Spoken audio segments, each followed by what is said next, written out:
안녕하세요. 저희는 론? 나입니다. 반갑습니다.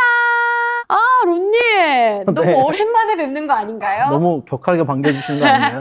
너무 네. 반가워서요. 네. 오늘 어떤 주제로 우리 구독자님들의 마음을 흔들어 놓으실 건가요? 얼마 전까지만 해도 발렌시아가라든지 베트멍이라든지 이런 브랜드에 굉장히 꽂혀 있었는데 네. 그 관심도가 좀 약간 시들해지고 넥스트 브랜드로 뭐가 좋을까 이렇게 찾아보던 와중에 딱 꽂힌 브랜드가 있었어요. 무엇인가요? 제가 셀린느를 아주 주목을 하고 있습니다. 오랜 시간 동안 여성복을 주로 만드는 브랜드였기 때문에 저의 이제 관심의 중심에 있는 브랜드는 아니었어요. 성공한 누님들께서 애용하는 브랜드로 이제 알고 있었죠. 2년 전에 이제 남성복을 처음으로 셀린느에서 런칭을 하면서 저처럼 옆에서 네. 구경을 하던 남성분들이 우리도 이제 셀린느를 입어볼 수 있겠구나 하고 기대가 많았었죠. 어떤 브랜드인지 좀 간략하게 설명 좀 해주세요. 셀린느는 1945년에 런칭이 된 브랜드고 상류층들을 위한 맞춤 유아 신발 브랜드로 이제 출발을 했었어요. 아, 그럼 신발 브랜드였던 거예요? 네, 그렇죠. 그것도 유아 신발? 네, 고급, 이제 맞춤. 완전 맞춤. 애기용 신발을 선물을 해도 아이들이 워낙 빠르게 자라기 자라니까. 때문에 그런 아이들을 위한 맞춤형 신발을 제작을 했다는 거는 좀 돈이 많다는 그렇죠. 의미예요. 돈의 구애를 안 받으시는 네. 고객들을 위한 럭셔리 브랜드로 출발을 했었고 15년 정도 지나서 네. 여성복을 런칭을 하게 됐는데 당시만 해도 이제 겨울용 외투로 사용하는 두꺼운 가죽 같은 건 이용을 했었지만 보통은 이제 생활용품에 많이 사용되는 소재였는데 여성들이 이제 편하게 입을 수 있는 스포츠웨어를 필두로 한 운동을 할 때 입는 그런 스포츠웨어가 아니고 보통 캐주얼웨어를 그때 이제 스포츠웨어라고 불렀었어요. 평상시에 입을 수 있는 옷을 그런 가죽을 사용한다든지 캐시미어나 실크를 사용하는 그런 브랜드로 이제 출발을 했었고 베스트셀러 아이템으로는 모카신을 들 수가 있어요. 아, 그래요? 인디언들이 신던 가죽 한 장으로 만든 투박하고 굉장히 전통적인 그런 모양인데 그걸 이제 심플하게 바꿔서 그 모카신이라는 거를 여성복에 처음 도입을 한 게 셀린이라는 브랜드예요. 신발로 시작한 브랜드답게. 네, 모카신의 원조는 셀린이다. 아, 또 원래 트렌치 코트가 전쟁 때 병사들이 입던 그런 코트인데 여성용 트렌치 코트를 선보여서 히트를 시킨 브랜드도 셀린이에요. 대단한 네. 업적을 갖고 있는데. 보통 이제 트렌치 코트로 가장 유명한 브랜드가 버버리잖아요. 그쵸. 버버리에서 나오는 여성용 트렌치 코트는 남성용 트렌치 코트를 여성의 몸에 맞게 이제 사이즈를 줄인 그런 트렌치 코트였는데 네. 셀린느에서 보였던 트렌치 코트는 허리를 강조하고 치마 부분이라고 해야 되나요? 네. 그런 부분을 더 풍성하게 하고 약간 변형을 줘서 여성들이 입고 싶은 트렌치 코트를 선보인 게 셀린느가 처음이에요. 드레시한 느낌을 좀 가미한 게 셀린느가 네. 처음이다. 피비 파일로가 셀린느에 영입이 되고 나서 처음으로 선보였던 패션쇼를 보시면은 트렌치 코트가 많이 등장을 해요. 셀린느에서 히트시켰던 아이템 중에 하나가 트렌치 코트이기 때문에 그걸 많이 선보였고 네. 그리고 가장 중요하게 생각하는 소재, 네. 실크, 가죽, 캐시미어를 사용한 아이템들이 역시나 첫 번째 컬렉션의 메인 소재로 이제 등장을 하게 되고요. 좀 친한 언니가 늦가게 취업을 하고 돈을 좀 모아서 처음으로 산 가방이 셀린느였어요. 그때 그 포스 그리고 또 그 멋있음이 잊혀지지가 않아서 진짜 깔끔하게 청바지에 흰 티에 셀린느 클래식을 딱 한번 들어보고 싶다라는 그런 니즈는 늘 있었는데요. 근데 가격대가 어마어마하잖아요. 보통 우리가 이제 명품백을 구매를 하게 되면 로고가 크게 박혀 있다든지 드러나 있다든지 약간 이런 경우가 많은데 그 돈을 주고 가방을 구매를 했는데 로고를 크게 드러내는 브랜드도 아니고 가격대도 워낙 좀 높다 보니까 그 브랜드를 모르는 사람들이 보면 알 수가 없는 거예요. 이 가방이 어디 건지를. 이런 소비 형태를 하는 자체가 굉장히 멋스러워 보였던 거죠. 그게 아마 셀린느에서 오랫동안 이제 일을 했던 피비 파일로라는 디자이너의 철학이었던 것 같고 피비 파일로가 세인마틴 출신인데 제 선배입니다. 선배님. 네, 몇 년 전에 졸업을 하신 분이었기 때문에 제가 학교를 다닐 당시만 하더라도 그분에 대한 전설적인 얘기들 쉽게 접할 수가 있었어요. 폴 맥카트니의 딸인 네. 스텔라 맥카트니 그분이랑 동기였는데 학교를 다닐 때는 피비 파일로가 월등히 실력이 좋았다고 해요. 이런 얘기는 론나 TV에서밖에 못 듣는 거죠? 네. 아, 엄청나게 매력적이다. 네. 학교를 다닐 때 엄청난 수재였고 선생님들의 총애를 받는 학생이었는데 아무래도 비틀즈의 멤버의 딸이라는 후광은 따라갈 수가 없죠. 스텔라 맥카트니가 피비 파일로의 실력을 질투도 많이 했다고 하고 스텔라 맥카트니는 졸업을 하자마자 클로에라는 브랜드의 헤드 디자이너로 영입이 돼요. 피비 파일로를 그때 데려가서 자기 밑에 보조 디자이너로 앉히게 되죠. 무슨 의도였을까요? 일은 네가 하고 미디어는 내가 담당한다 약간 이런 의도가 아니었을까 그런 뒷얘기가 있었다고 하고 스텔라 맥카트니가 이름을 걸고 브랜드를 운영하기로 이제 나온 직후에 피비 파일로가 졸업을 하고 나서 한 4, 5년 정도 지났을 무렵인데 클로에라는 큰 브랜드 헤드 디자이너로 임명이 되면서 클로에를 성공을 시켰죠. 클로에에서 나왔던 가방 중에 패딩턴 백이라는 가죽 가방이 있는데 제 기억으로는 굉장히 무거웠거든요. 네네. 무거운 가방이었는데도 불구하고 여성분들이 없어서 못 사는 약간 잇백을 만들어낸 선두주자 중에 한 명이었죠. 아, 그랬군요. 네. 그때 그 인정을 받아서 이제 셀린으로도 영입이 된 거였고, 피비파일로가 클로에를 그만둔 이유도 드라마틱했는데 새로 태어난 아기와 가정에 이제 충실하기 위해서 회사를 그만두고 가정으로 돌아온 거였거든요. 셀린 내에서 피비파일로가 굉장히 욕심이 났는지 모든 디자인 스튜디오라든지 그런 게 프랑스에 위치해 있는데 회사 자체를 런던에 차려줄 테니 집 가까운 데서 일을 하면서 우리 브랜드를 맡아줘라, 이렇게 해서 영입을 한 게 신의 한 수였죠. 가치를 본 거네요. 클로에 때 피비팔로의 팬층이 워낙 많았었고 그 가방의 세일즈가 워낙 좋았기 때문에 아마 그런 걸 욕심을 냈었던 것 같아요. 질샌더처럼 굉장히 미니멀한 옷이었는데 옷의 구조적인 패턴이나 그런 거를 보면은 심플하지가 않은 옷이었거든요. 영국 디자이너답게 굉장히 복잡한 패턴을 많이 쓰셨었어요. 요 몇 년 전부터 계속 빅 로고가 엄청 유행이었잖아요. 그쵸. 제 생각에는 피비파일로의 어떤 신념과 브랜드를 운영하시는 분들의 요구사항이 조금 충돌을 해서 그런 거를 수용할 수 있는 다른 디자이너를 좀 영입해서 좀 브랜드에 리프레시한 느낌을 주려고 했던 게 아닐까, 그런 생각이 들어요. 그래서 영입이 된 새로운 디자이너는 어떤 분이시죠? 패션에 조금이라도 관심이 있으신 분이라면 이름을 모를 수가 없는 에디 슬리먼이 이제 새로운 디자이너로 영입이 되었죠. 이제 그게 한 2년 정도 되었고, 첫 시즌에는 엄청난 비난을 받았었어요. 왜요? 디오로무 때가 대중들에게 첫 선을 보인 모습인데, 그때 워낙 전 세계적으로 빅히트를 쳤기 때문에 에디 슬리먼의 팬층이 워낙 두텁단 말이에요. 그랬는데 이 에디 슬리먼이 생로랑에 가서 보여준 루킹 자체도 사실 디올에서 브랜드명만 바뀌었을 뿐이지 에디 슬리먼이 추구하는 그 루킹 자체는 변하지가 않았었어요. 그랬기 때문에 그때 당시에 실망한 사람들도 있었고, 예를 들면 저 같은 사람, 네. 저는 디오로무 때 엄청난 팬이었는데 네. 사실 생로랑 때는 조금 달라진 에디 슬리먼을 기대를 하고 있었는데 여전히 똑같은 루킹을 보여주는 걸 보고서 좀 저는 손절을 했었어요. 네.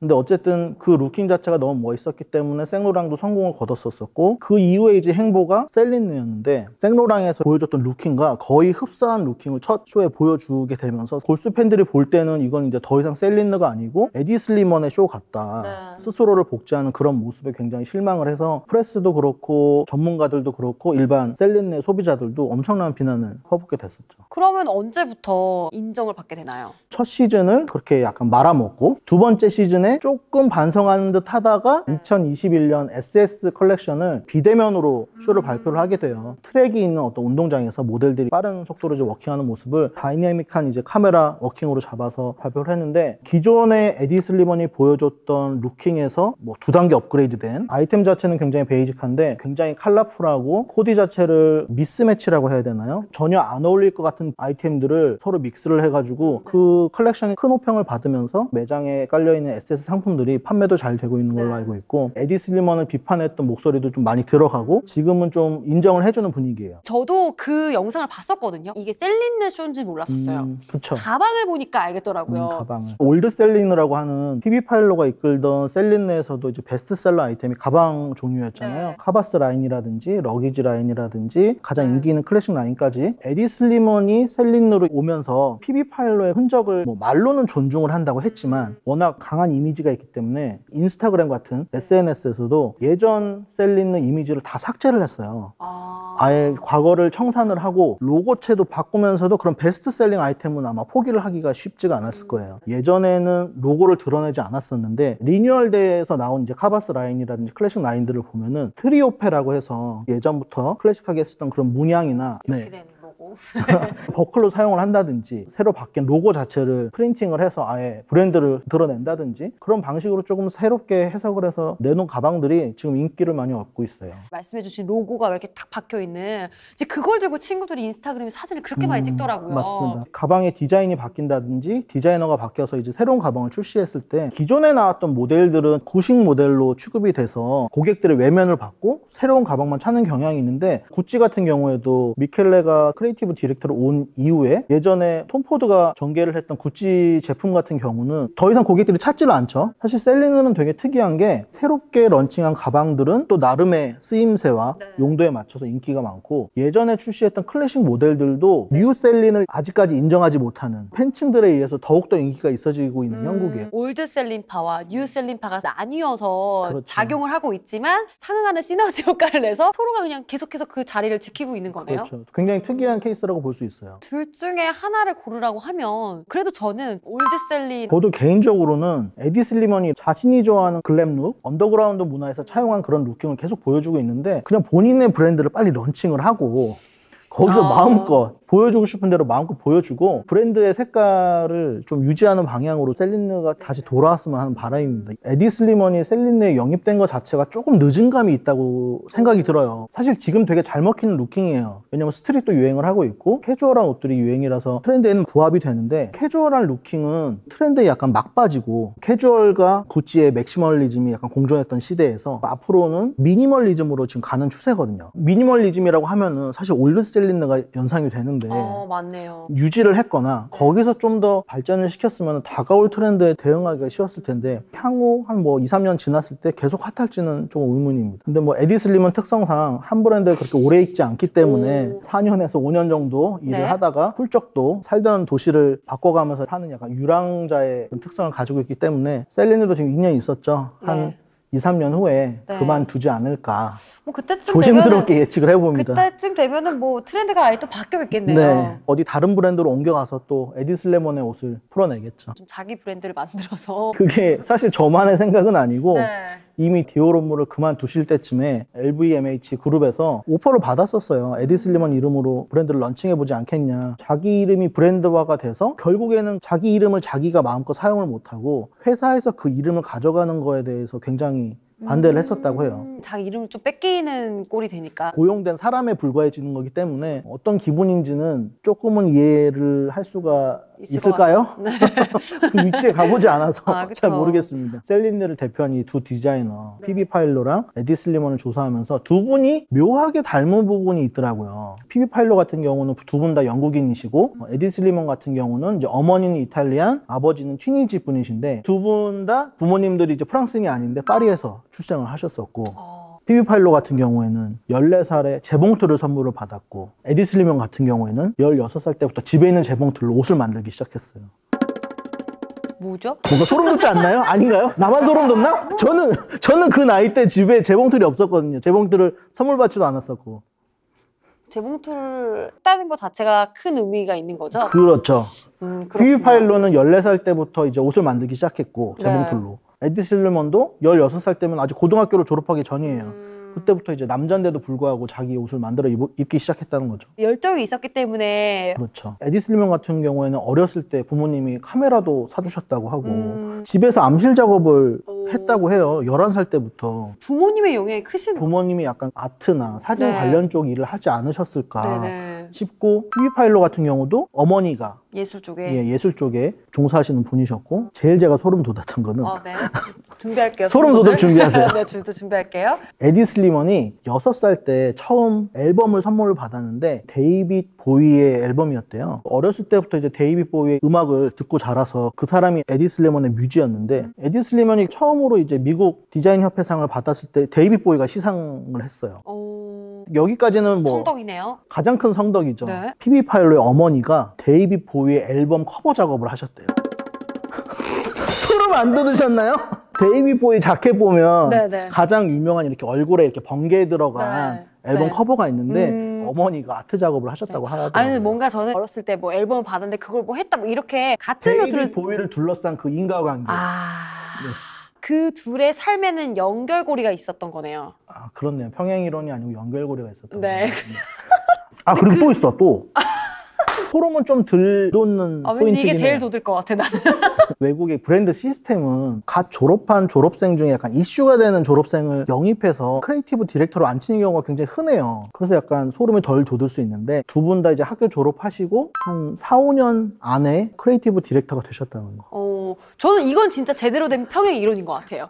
그런가요? 찐. 네, 이거 인정. 이거 인정. 사실 이게 우리나라 기준에서 보면은 바로 영입이 되는 것도 말이 안 되지만 4, 5년까지도 이제 거의 막내 디자이너로 취급을 받는데, 파릇파릇한 그 분들의 약간 포텐셜만 보고 큰 브랜드 헤드 디자이너로 앉힌다는 것 자체가 잠재되어 있는 재능? 이런 걸 많이 보여줬다는 거니까. 셀린느라는 브랜드가 45년에 런칭을 하고 96년도에 LVMH에 매각이 됐는데, 그때 당시였겠지만 단돈이라고 표현을 해도 되나요? 60억에 매각이 됐었어요. LVMH가 이런 걸 좀 잘하는 것 같아요. 제가 알기로는 보테가 베네타도 굉장히 싸게 구입을 해서 성공을 시킨 사례가 있고, 셀린느도 약간 그런 케이스인데, 어쨌든 개인으로 보면 60억은 이제 작은 돈은 아니니까 브랜드를 매각하고 그 다음에 돌아가셨어요. 자녀분들이 그럼 상속을 받았나요? 이런 거기까지는 셀린에 대해서 조사를 조금 하다 보니까 더 사고 싶어지더라고요. 열심히 활동을 해서 풍요로운 삶을 누릴 수 있게 되면 언젠가 저도 셀린느 가방을 한번 구매해보는. 매장을 조만간에 방문을 해봐야 될 것 같아요. 그나마 다행인 게 에디 슬리번이 디올 업무를 할 때 엄청난 팬이었었다고 네. 말씀을 드렸잖아요. 모델들만 입을 수 있다고 해서 비난을 많이 받았었어요. 근데 사실은 매장에 가보면은 54 사이즈까지 다 나오던 브랜드였기 때문에 네. 디올 업무에 가서 일단은 54 사이즈 있는 거 다 보여주세요 해서 많이 접했던 브랜드였거든요. 되게 멋있네요. 저 상상을 해봤어요. 네. 지금 디올 매장에 가서 물론 보여달라고는 다 보여주세요. 하지만 네. 사는 거는 티셔츠 한 장, 뭐 약간 이런 거였죠. 저거 주세요 이러신 거죠. 네, 그런 거였고. 근데 지금은 2X 라지도 맞지 않는 사이즈라서 다행입니다. 저의 소비를 적극적으로 줄여주는. 수습할 수 없는 그런 멘트를 하셔가지고. 네, 그러면 오늘 저희 영상도 재미있으셨다면 구독과 좋아요, 알림 설정까지 꼭 눌러주시고요. 저희는 다음에 또 뵙도록 하겠습니다. 지금까지 론나였습니다. 안녕.